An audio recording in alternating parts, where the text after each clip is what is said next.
things that make sense in Japan. I'm gonna show you how to make green tea at sushi restaurant. Usually you need to make a green tea by yourself at conveyor belt sushi restaurant. First, you need a cup. You know me? There are some containers at your table and this is green tea powder. 1 or 2 scoops of powder. If you like strong green tea, 2 or 3 will be great. Please put it back where it was so that next customer can use. Where can I get hot water? There is a button at your table.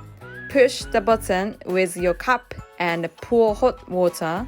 Okay, it's easy and tasty. I hope you will enjoy tasty green tea.